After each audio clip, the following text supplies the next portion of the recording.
नमस्कार, स्वागत है आप सभी का। आप देख रहे हैं आज तक, आपके साथ मैं हूं राजीव ढोंडियाल और इस बुलेटिन की शुरुआत हम करने जा रहे हैं वो बड़ी खबर से करने जा रहे हैं। बड़ी खबर क्योंकि काउंटडाउन जो है वो शुरू हो गया है। बहुत महत्वपूर्ण दिन है कल का दिन, लेकिन एक और बड़ी खबर इस वक्त मिल रही है। उस बड़ी खबर का रुख करते हैं और बड़ी खबर रांची से मिल रही है। झारखंड से बड़ी खबर आपको दे दें। मुख्यमंत्री हेमंत सोरेन कुर्सी जाने की संभावना है, प्रबल संभावना है। और इस वक्त की बड़ी राजनीतिक हलचल से जुड़ी हुई बड़ी खबर है। झारखंड में जबरदस्त राजनीतिक हलचल है। हलचल बहुत तेज हो गई झारखंड में। दरअसल महागठबंधन विधायकों को खूंटी शिफ्ट करने की खबर है। उनको शिफ्ट करने की तैयारियां चल रही हैं।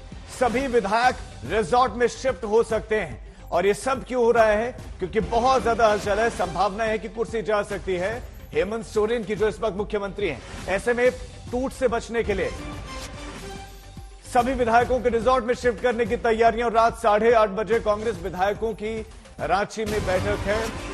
इस वक्त की बड़ी खबर, सभी बिल्कुल तैयारी के साथ अब रिजॉर्ट में शिफ्ट हो रहे हैं। और एक तस्वीर भी साझा की गई मुख्यमंत्री सोरेन की तरफ से।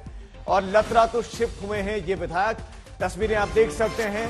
बसेस में 3 बसों में इनको शिफ्ट किया गया है। ये महागठबंधन के विधायक है। हालांकि पहले खबरें थी कि हो सकता है कि उनको छत्तीसगढ़ भेजा जाए क्योंकि एक सेफ जगह रहती, लेकिन ऐसा नहीं हुआ। लतरातु में उनको शिफ्ट किया गया है। ये इस वक्त की बड़ी खबर रांची से आपको दे रहे हैं। तो सियासी संकट के बीच में मुख्यमंत्री हेमंत सोरेन लगातार विधायकों के साथ संपर्क में रहे। बैठकें बुलाई गई और अब 3 बसों में विधायकों को लेकर वो लतरातु पहुंच गए हैं। माना जा रहा है कि टूट से बचने के लिए और जो भी सियासी संकट चल रहा है झारखंड में, वो समाप्त होने तक यही स्थिति बनी रह सकती है। तो जो रिजॉर्ट पॉलिटिक्स है वो अब झारखंड में शुरू हो गई है। खूंटी के रिजॉर्ट में फिलहाल उनको शिफ्ट किया गया है।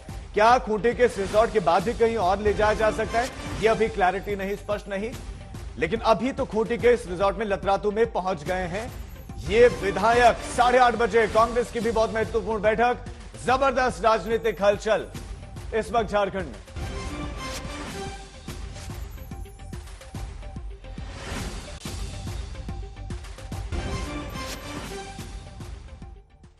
और अब बात ट्विन टावर की। 9 सेकंड और बिल्डिंग धड़ा।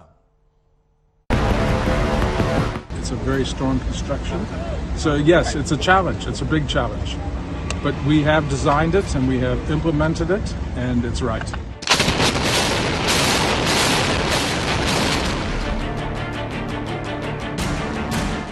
से हम जो वायर रहती हैं जिसे करंट पास होना होता है, उस वायर से कनेक्ट करने के बाद इसको रिवॉल्व करके यहाँ एक लाइट ब्लिंक करती है and that is a symbol कि इसमें करंट जनरेट हो गया है और अब सिंपल पड़ेगा।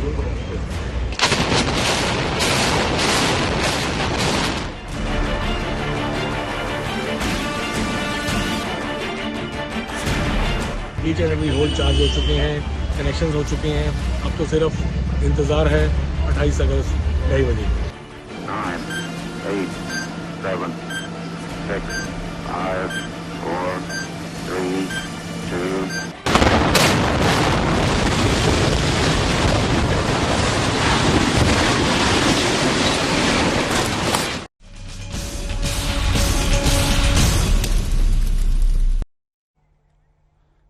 चौबीस घंटे से कम का समय है और उल्टी गिनती शुरू हो गई है। दिल्ली से सटे नोएडा का ट्विन टावर कल धमाके के साथ उड़ा दिया जाएगा। दोपहर 2:30 बजते ही ग्रीन बटन दबेगा और 3700 किलो विस्फोटक के साथ फटते ही 32 और 30 मंजिला 2 टावर जमींदोज हो जाएंगे, ताश के पत्तों की तरह ढेर हो जाएंगे।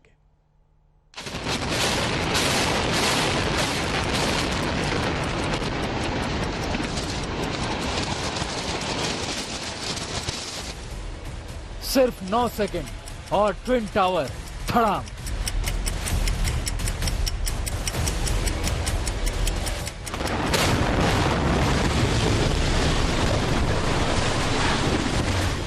पल भर में दोनों आसमान छूती इमारत भर भरा कर जमीन पर आ गई।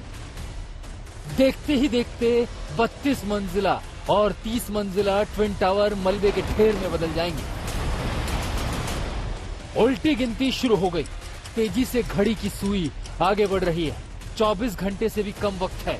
तैयारी पूरी है। कल जैसे ही घड़ी में दोपहर के 2:30 बजेंगे, दिल्ली से सटे नोएडा के ट्विन टावर कंट्रोल धमाके के साथ नेस्तनाबूद हो जाएंगे।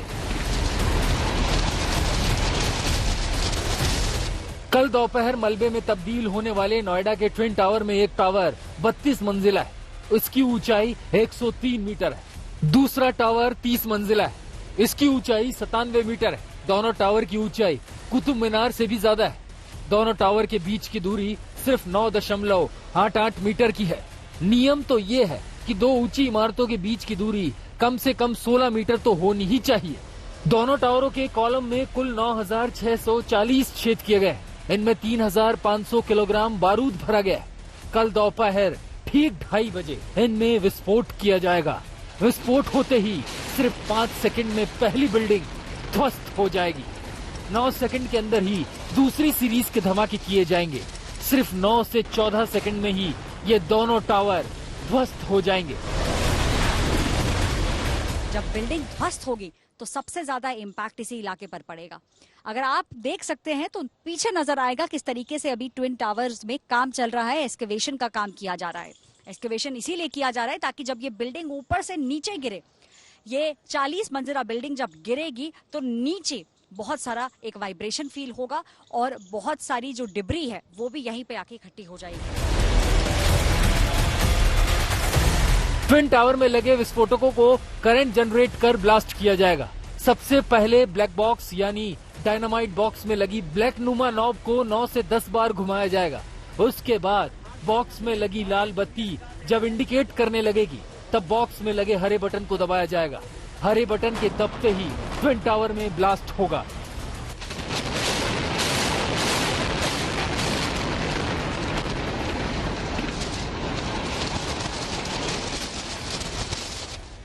Each and every hole charge हो चुके हैं, कनेक्शंस हो चुके हैं। अब तो सिर्फ इंतज़ार है 28 अगस्त 2:30 बजे। इस बुक से हम जो वायर रहती हैं जिसे करंट पास होना होता है उस वायर को से कनेक्ट करने के बाद इसको रिवॉल्व करके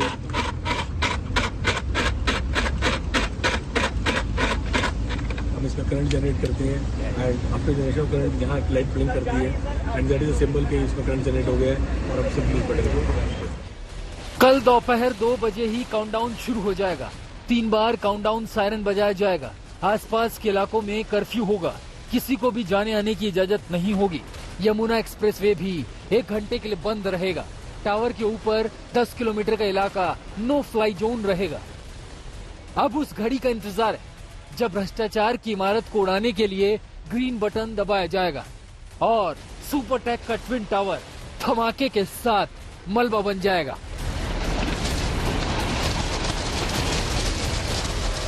नोएडा से ऐश्वर्या पालीवाल और आशुतोष मिश्रा के साथ आज तक ब्यूरो।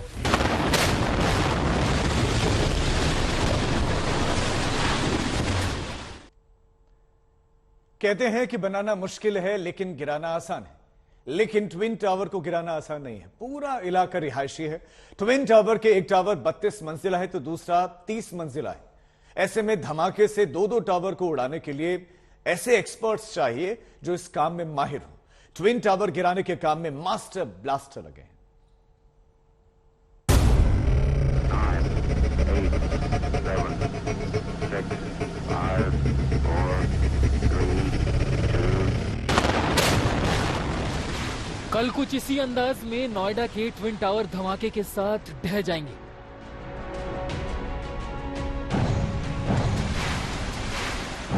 सब कुछ पल भर में होगा, लेकिन इसकी तैयारी काफी दिनों से होती रही।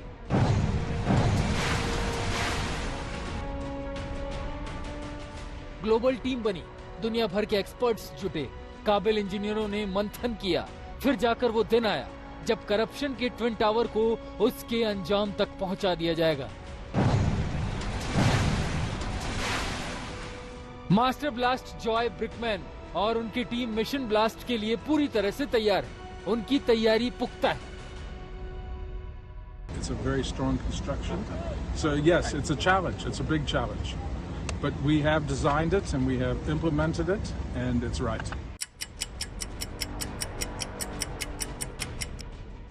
ट्विन टावर को उड़ाने की तैयारी 5 फेज में की गई है।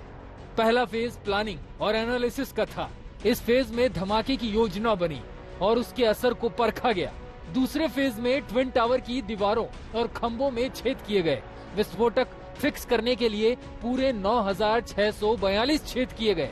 तीसरा फेज धमाके के असर को कम करने के लिए दीवारों और फर्श को ढकने का था। इन्हें जियो टेक्सटाइल कपड़े से ढका गया। चौथे फेज में गैस लाइन को कवर किया गया ताकि धमाकों से बचाया जा सके। स्टील और कंटेनर वॉल लगाई गई। पांचवें फेज में दीवारों और खंभों में 3,700 किलो विस्फोटक फिक्स किया गया। बिल्डिंग को गिराने का काम एडिफिस कंपनी कर रही है। कंपनी ने कुछ साल पहले केरल के कोच्चि में गगनचुंबी इमारत को धमाके से गिराया था।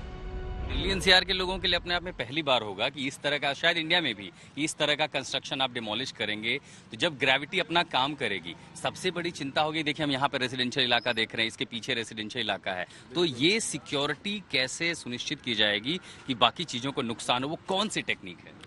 नहीं, this is complete engineering what we have done. ये प्रोजेक्ट आपको वापस देखने नहीं मिलेगा शायद इंडिया में, अनटिल अनलेस ऐसे काइंड का कोई प्रोजेक्ट आता है।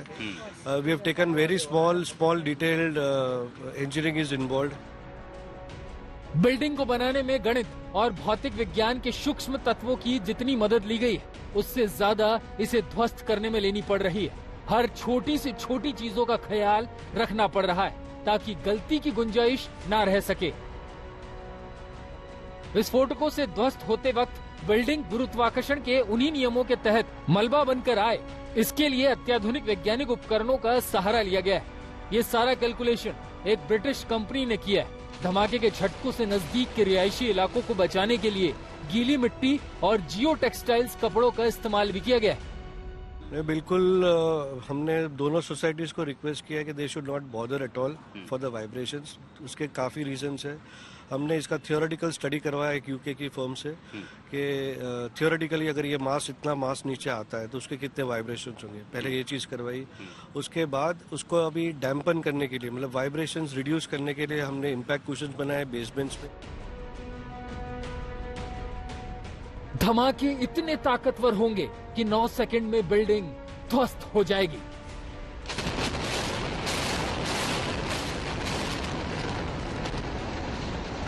हरे रंग का मोटा कारपेट बिल्डिंग पर लगाया गया है ताकि मलबे से उठती धूल से दूसरी बिल्डिंग को बचाया जा सके। ट्विन टावर को चारों ओर से बड़े कंटेनर से घेरा गया है ताकि मलबा दूर तक न फैल सके। सर्वोच्च अदालत का आदेश है तो ये बिल्डिंग को गिराना ही होगा। ये संदेश भी है कि आगे से कम दिल्ली एनसीआर में घर का सपना पालने वालों के साथ ऐसा खिलवाड़ ना हो। फिलहाल इंतजार 28 अगस्त का है, जब 2:30 बजे बटन दबेगा, धमाका होगा और ये ट्विन टावर जमींदोज हो जाएंगे। 9, 8, 7, 6, 5, 4, 3, 2, कल ट्विन टावर ध्वस्त हो जाएगा। 32 और 30 मंजिला इमारत धमाके के साथ जमीन पर आ जाएगी, लेकिन सब कुछ इतना कंट्रोल रहेगा कि इसका असर ना तो आसपास कहीं होगा, ना किसी पास की इमारत को नुकसान पहुंचेगा, ना ही मलबा दूर दूर तक बिखरेगा। आशुतोष मिश्रा, नोएडा, आज तक। 80,000 टन मलबा निकलेगा और इस वक्त आपको बताते चले हम उसी ट्विन टावर के बिल्कुल नजदीक खड़े हुए हैं, जहां पर पूरे इलाके के लोगों की नजर इस बात पर टिकी हुई है कि कल जब ब्लास्ट होगा तो स्थिति क्या बनेगी। मैं चाहूंगी हमारे कैमरामैन पहले आपको वो तस्वीरें दिखाएं। आप बिल्कुल सामने देख रहे हैं ये 2 बहुमंजिला इमारतें, जिनमें से एक 32 मंजिला है और दूसरा 30 मंजिला। दोनों ही टावर के बीच की दूरी आप देख रहे हैं 9.88 मीटर है और दोनों टावर के कॉलम में 9,640 छेद किए गए हैं और 3,700 किलोग्राम बारूद किए गए हैं। बस बारूद उसमें भर दिए गए हैं। इंतजार इस बात का किया जा रहा है और दूसरी तरफ आप देख पा रहे हैं बिल्कुल सटा हुआ कई ऐसी बहुमंजिला इमारतें हैं जिनको कपड़े से ढक दिया गया है, यानी कि जब अचानक से बहुत तेज धुएं का गुबार उठे तो फिर वहां पर आसपास बहुत ज्यादा नुकसान नहीं पहुंचे। इसी वजह से कोशिश इस बात की जा रही है कि आसपास के इलाके के लोगों को निकाल लिया जाए। बाकायदा एडवाइजरी भी जारी कर दी गई है, पोस्टर्स सबको दिए गए हैं कि जब भी लोग अपने घरों को खाली करें तो अपने घर के बाहर उस पोस्टर को जरूर चस्पा कर दें और यहाँ पर तैयारियां पूरी हो चुकी हैं। एक बार इलाके को हम आपको दिखाना चाहेंगे, क्योंकि नोएडा अपनी खूबसूरती के लिए देश और दुनिया का ध्यान अपनी ओर आकृष्ट करता रहा है, लेकिन इसी नोएडा में इस तरह का रिकॉर्ड बनेगा जो अपने आप में दुखदाई होगा। एक तरफ बिल्डर्स के लिए ये बड़ा सबक है, तो वहीं दूसरी तरफ जो आम आदमी है, जो अपने घर का सपना देखना चाहता है, उसके लिए यकीनन ये किसी बड़े झटके से कम नहीं। ये तस्वीरें आपके सामने हैं जो लगातार आप देख रहे हैं, और इसी पर बातचीत करने के लिए खास मेहमान इस वक्त हमारे साथ जुड़ चुके हैं। उनका परिचय आपसे करवा देती हूँ। हमारे साथ brigadier retired doctor BK Khanna ji हैं, फॉर्मर एडवाइजर हैं नेशनल डिजास्टर मैनेजमेंट अथॉरिटी के। Doctor Harish Tripathi principal architect हैं, आप आर्था के हमारे साथ मौजूद हैं। प्रोफेसर विपुल सिंह हमारे साथ पर्यावरणविद दिल्ली यूनिवर्सिटी से हमारे साथ जुड़े हुए हैं, इस वक्त यहाँ पर पहुंचे हुए मौके पर। अजीत कुमार जी भी हमारे साथ जुड़े हुए हैं, आप क्लाइमेट चेंज एक्सपर्ट हैं। सबसे पहले आपसे बीके खन्ना साहब शुरुआत करते हुए, क्योंकि 24 घंटे से भी कम का वक्त रह गया है, ऐसे में किस बात पर सबसे ज्यादा निगाहें टिकी हुई हैं? अब लोगों के दिल में इस बात को लेकर दहशत भी है कि कहीं वो बिल्डिंग जब जमींदोज हो तो ऐसा ना हो कि आसपास के इलाकों को भी वो अपनी चपेट में ले या किसी भी तरह से उनको डैमेज करे। ये बहुत ही अहम क्वेश्चन है, और सबसे ज्यादा है कि सिक्योरिटी अपना क्या क्या प्रिकॉशंस लेने चाहिए, और दोनों तरफ से प्रिकॉशंस हैं, जो है ऑर्गेनाइजेशन की तरफ से और जो लोग हैं उनकी तरफ से जो प्रिकॉशन लेने चाहिए। बड़ा सबक क्या है? ये दो बिल्डिंगें हमारे सामने हैं और कल इस समय आपको बता दें ये दोनों ही बिल्डिंग पूरी तरह से जमींदोज हो जाएंगी, वहां पर सिर्फ आपको मलबा ही मलबा नजर आएगा। सबक क्या बड़े छुपे हुए? 9 सेकंड का सवाल है वहाँ पर। 9 सेकंड के अंदर बिल्डिंग नीचे आ जाएंगी, और उसके अंदर सिर्फ यही है कि वहाँ सबसे पहले है कि वहाँ पर कोई लोग रहने नहीं चाहिए। ये सबसे पहले सवाल है के लिए। दूसरी सवाल ये है कि वहाँ पर जब ये आप फिक्र नहीं करिएगा कोई भी रहने के लिए, जो भी वहाँ पर लोग हैं, कि वहाँ पर काफी प्रिकॉशंस लिए गए हैं कि ताकि इवन फरवरी से ही इसको लेकर तैयारियां चल रही थी। 350 वर्कर्स इसमें लगे हुए थे। तो उसमें सर उसमें सबसे ज्यादा ये ना कि झटके जब भी लगते हैं सिस्टमेटिकली है, उसके लिए भी उन्होंने मतलब जो है एक प्रिकॉशंस वगैरह। किस तरह के झटके आप कह रहे हैं कि झटके लगेंगे? जब वो झटके जब लगेंगे जब एक बहुत ज्यादा धमाका होगा ना, तो धमाके से एक उसी तरह से होगा जैसे कि अर्थक्वेक आता है, वो अर्थक्वेक जैसे आता है वैसे तरीके से धमाका वगैरह होगा। अगर अर्थक्वेक आएगा, मैं चाहूंगी हरीश त्रिपाठी जी आप यहाँ पर आ जाएं, अगर अर्थक्वेक आएगा तो फिर वहां पर आसपास जो बिल्डिंगें हम देख पा रहे हैं, क्या उनके ऊपर भी असर पड़ेगा? क्योंकि लोगों के जहन में, वहां के लोगों को मैं सुन रही थी, सभी के जहन में ये सवाल है कि इतने अच्छे मटेरियल का इस्तेमाल करके तो कम से कम बिल्डर्स अपनी बिल्डिंग बना नहीं रहे हैं आजकल, तो उसका असर कहीं उन लोगों की जमीन पर, उसकी नींव पर ना पड़े और आगे आने वाले वक्त में उनको नुकसान ना पहुंचे। इसको लेकर किस तरह की तैयारी? ये तो सबसे बड़ा जो लोगों के दिल में जो दहशत है, वो तो ये सबसे बड़ी दहशत है। अब इसमें क्या है कि जो भी अब तक ये तो आइडियली तो ये है कि वाटरफॉल सिस्टम से सारा कुछ नीचे आएगा और कोई भी मटेरियल जो है आसपास नहीं जाएगा। लेकिन अभी जो है इवन कोची में इस तरह के और आरोप लगे थे कि ढेर सारा मटेरियल जो है पानी के अंदर गया था, बाउंड्री वॉल के अलावा गया था। तो अभी इसमें जैसे डिस्टेंस ये 9 मीटर से कम ही है, 9 मीटर के आसपास है। तो ये जो दहशत सबसे ज्यादा वो है कि अगर सब कुछ आइडियली चलेगा तब तो पर गैस पाइपलाइन है, उसको लेकर क्या स्टील का नहीं, गैस पाइपलाइन में मैंने सुना है कि उसपे स्टील प्लेट्स रखी गई हैं और शॉक एब्जॉर्प्शन के लिए कुछ उसपे ऑलरेडी कुछ मलबा और कुछ टायर्स रखे गए हैं। लेकिन मैं यहाँ से देख पा रही हूँ, देखिए यहाँ से चाहे दोनों बिल्डिंगों के बीच की दूरी की हम बात करें या फिर उसके आसपास बनी जो सोसाइटी है, उनमें बहुत ज्यादा फर्क नहीं है। तो ऐसे में जो लोग होंगे उनके भीतर तो डर का, क्योंकि बहुत सारे लोग ये कह रहे हैं कि अगर फ्यूचर में आज के 1 साल 2 साल के बाद अर्थक्वेक आएगा और अगर उसकी नींव कहीं से भी थोड़ा बहुत डैमेज हुई तो आसपास की इमारतों को सीधे नुकसान पहुंचेगा। हाँ, वो तो है। देखिए ऐसा है कि ये प्रिकॉशंस लिए जाते हैं। अब इसमें है कि प्रिकॉशंस तो जो लेना है ये लोग ले रहे हैं, लेकिन पोस्ट डिमोलिशन सारा का सारा ऑडिट हो करके और ये देखा जाए कि ये बिल्डिंगें में डैमेज कितना हुआ है। इसमें पहले टेस्ट हुआ था, तो जो मैंने सुना न्यूज़पेपर्स में पढ़ा कि इसकी कैपेसिटी लगभग M30 के बजाय M10 इस टाइप से आई थी। अब उसका पूरा ये किया तो गया है, हालांकि ये मुझे नहीं मालूम है कि सारा स्ट्रेंथनिंग करने के बाद वो ओरिजिनल स्ट्रेंथ आ गई या नहीं आई, ये तो नहीं मालूम है। बिल्डर्स के लिए इस इमारत के धराशायी हो जाने के बाद क्या सबक छिपे हुए, लेकिन एक बार फिर से दिखाना चाहूंगी, आपको बता दें ये जो बिल्डिंग है कल दोपहर 2:30 बजते ही सिर्फ 9 सेकंड में पूरी तरह से जमींदोज हो जाएगी और कहा जा रहा है कि 3 मंजिला मलबा वहां पर आप जरूर देखेंगे इसके जमींदोज हो जाने के बाद। लेकिन इसको लेकर जो तैयारी की गई है, मुंबई और एक बाहर की विदेशी कंपनी को पूरी की पूरी जिम्मेदारी दी गई है। झरने में पानी जिस तरह से आता है, यानी कि कहीं इधर उधर नहीं फैलेगा, वो बिल्कुल नीचे उसी जगह पर चला जाएगा, जैसा कि आप तस्वीरों में देख पा रहे हैं। प्रोफेसर विपुल सिंह जी, मैं आपसे जल्दी से टिप्पणी ले लूं एक। हालांकि आपसे पर्यावरण और बाकी चीजों पर बात होगी, लेकिन सबसे बड़ा एक सबक जो अब 24 घंटे से भी कम का वक्त बाकी है इसके जमींदोज होने में, क्या छिपा हुआ है इसके पीछे? देखिए, सबक तो हमारे बहुत बड़ा मिला है, क्योंकि सर्वोच्च न्यायालय ने जो अभी इसके लिए बिल्डिंग को ध्वस्त करने की बात कही है, वो सारे बिल्डर्स के लिए सबक है कि आप कुछ भी बनाकर और पैसे नहीं कमा सकते। उससे भी बड़ा जो बड़ी बात है वो है कि हमारे संसाधनों का देखिए कितना नुकसान हुआ है और उसका दुरुपयोग हुआ है। इसको बिल्डिंग को बनाने में कितना पानी निकाला गया होगा, आप सोचिए, जमीन से कितने सीमेंट का उपयोग हुआ है, कितने, और ये सब जमींदोज होने जा रहा है।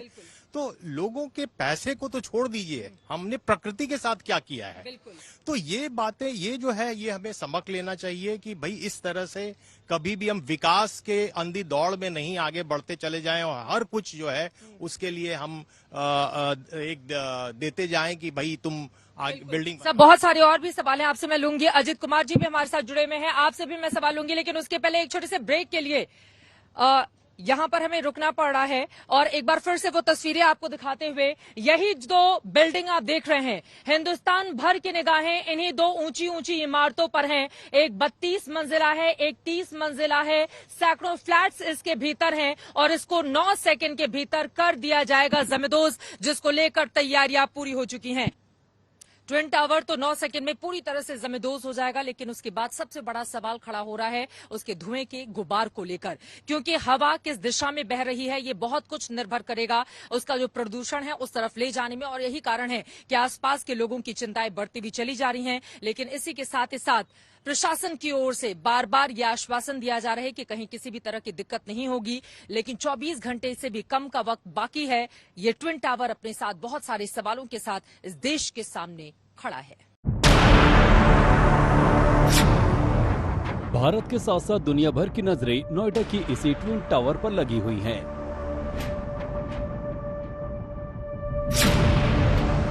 हर कोई टकटकी लगाकर इस बिल्डिंग को गिरते हुए देखकर उस इतिहास का गवाह बनना चाहता है जो इस बिल्डिंग को जमींदोज करते ही लिखा जाएगा।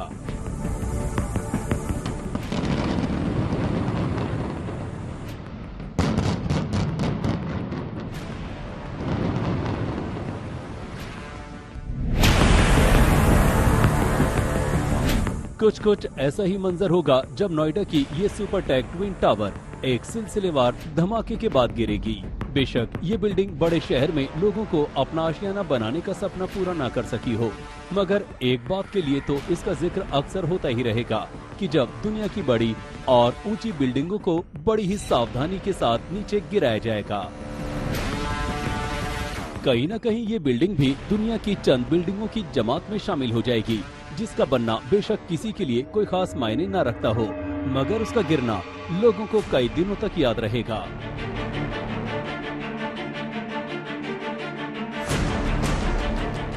तीन साल पहले कोच्चि में एक बिल्डिंग गिराई गई थी और उस बिल्डिंग के करीब 3 साल बाद एर्नाकुलम से करीब 3500 किलोमीटर दूर नोएडा की सुपर टेक ट्विन टावर अब अपने गिरने का इंतजार है। ठीक ऐसा ही कुछ अमेरिका के सिएटल में हुआ था, जब वहां की एक मशहूर बिल्डिंग किंगडम को धराशायी किया गया था।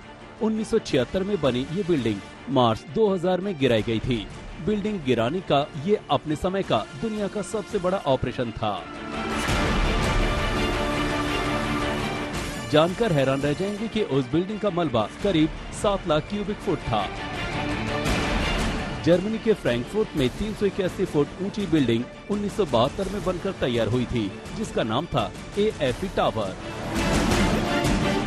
उस बिल्डिंग को भी बारूद से धराशायी किया गया था। ये साल था 2014। 50,000 टन की वो गगनचुंबी इमारत शहर के ठीक बीचों बीच खड़ी थी, जिसको जब जमींदोज किया गया था तो उसे देखने के लिए करीब 10,000 लोगों का मजमा इकट्ठा हो गया था। और जब बिल्डिंग गिरी तो करीब 20 फुट ऊंचा मलबे का ढेर लग गया था। आज तक ब्यूरो।